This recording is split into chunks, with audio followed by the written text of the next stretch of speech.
Bear with me, we're going to be here a little bit.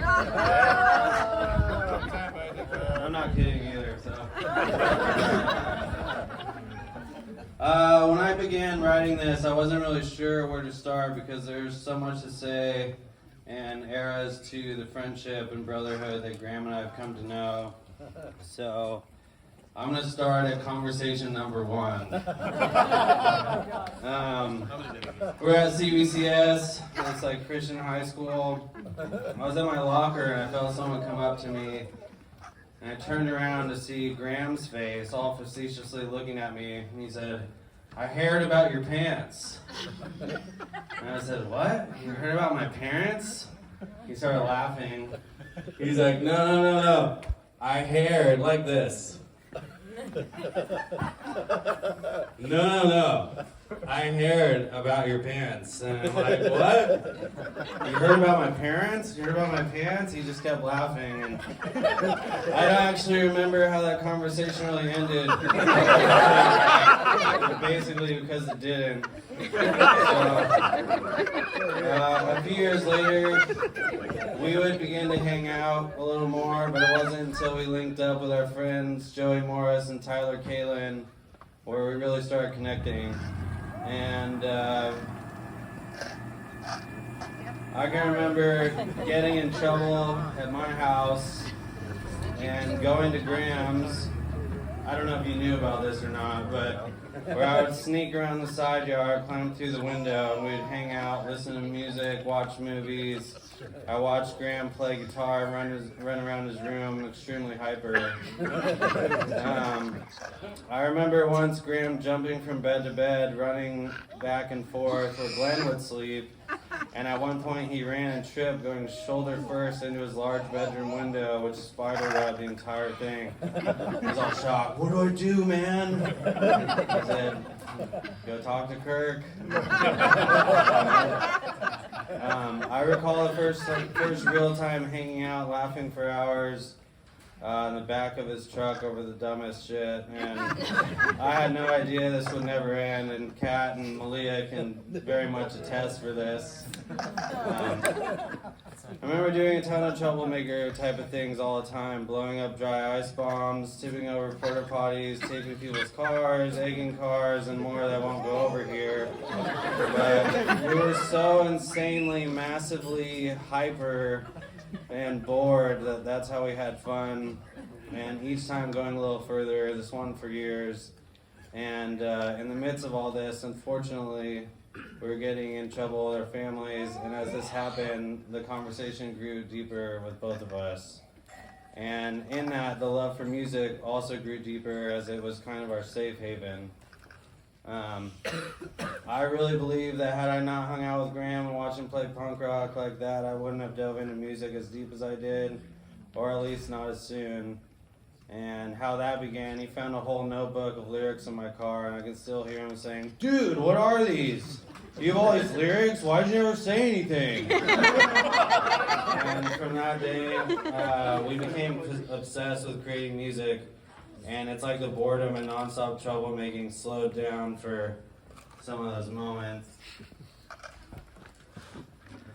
This basically became our lives for longer than I really remember, and everything revolved around jamming for years.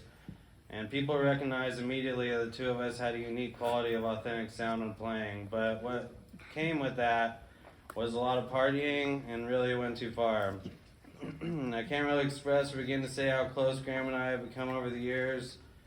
If there's a real meaning for brotherhood, then I think that this is it. And through all the ups and downs, we were there for each other. And I can say that Graham has literally been there through my highest of highs and my lowest of lows. And I've been there for his as well. Even when it was hell, we were there. And at its worst, we stopped talking and hanging out for a few years, and eventually it all came back, rebuilding trust and friendship that made us even tighter.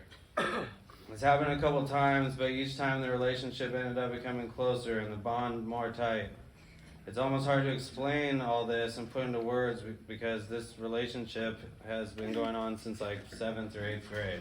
Yeah. So like, how do you put that shit into words? So I think that through all the good times, bad times, best times, worst times, failures, and hard truths, there were a ton of lessons that we learned about trust, self-love, friendship, morals, brotherhood, respect, and more.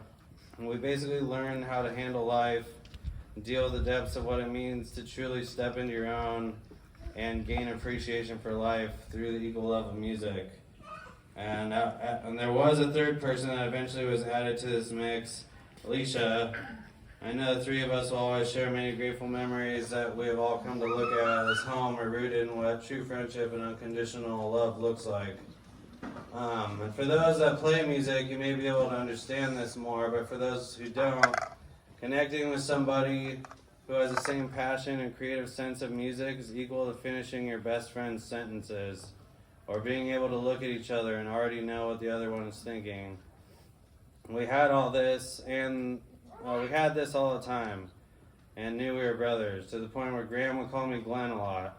And you would call Glenn Dave. And to me, I just took that as him seeing me as a brother. So to this day, we still go through many brotherly variations together, whether it's laughter or working together, here and there arguing, gaining even more understanding, and continuing to grow our friendship more.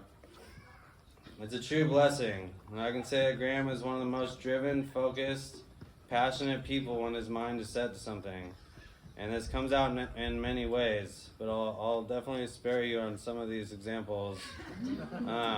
All I can say is that if his mind is set to something, it's going to happen. Graham is hilarious, blunt in communication for better or worse. He's confident, caring, and one of a kind. He's someone that through it all, I've genuinely grown to look up to when it comes to understanding what true values mean. And he lives by them daily more than most people I know.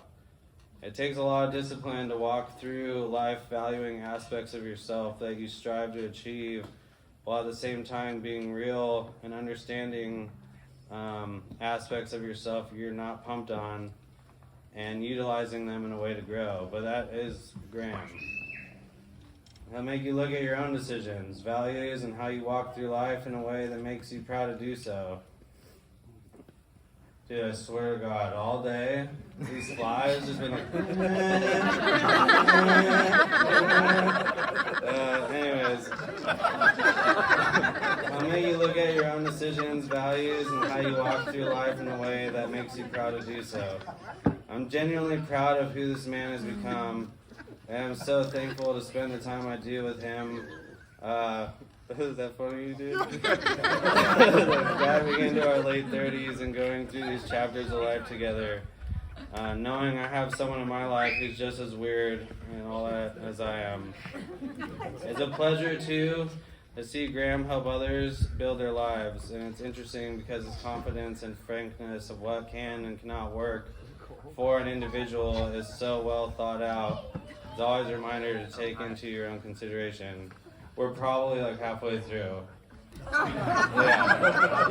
This morning I deleted like 5 paragraphs. I talked to Kirk, I was like, dude, I timed it, it's like 11 minutes. He's like, it's way too long.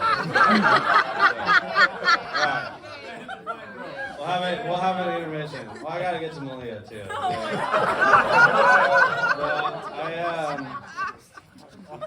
Let's see. I think the true person or individual self that Graham has become is someone that a lot of people wouldn't really dare to dive into because there's a lot of self-discovery there and it's a full-time job.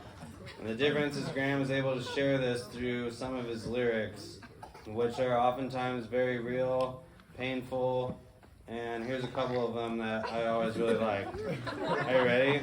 Yeah. You're gonna listen, you understand? What's your trick? Have you burnt your wick?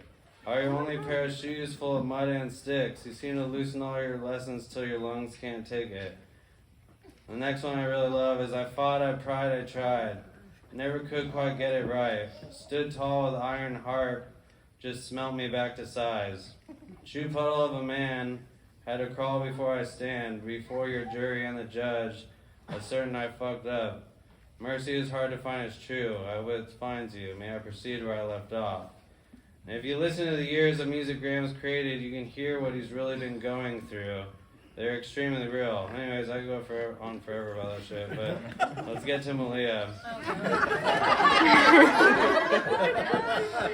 Are you ready? I don't want to hear it. I know this guy like over 20 years. It's hard to put that into words. Alright. Okay. I'm so grateful to be the godfather of the bum. And it's been really great to watch you be a fun dad to your daughter. I already see your facetiousness coming out in her. She's very courageous and adventurous, but it's not just from you. It's definitely from Malia, too. Malia and Graham are exceptionally wonderful parents. Kai is going to grow up to be an absolute badass, athletic, fun, smart, and a firecracker with a fun laugh. Now, I remember when Graham first told me about Malia, he went into depth about how he felt about her, and I immediately noticed this was different from anyone he had dated prior. The way he talked about her was as if he met someone who really understood him. Instead of linking up to hang out with me or do music, he would be busy going to the skate park, going snowboarding, and overall going anywhere with Malia. She was and is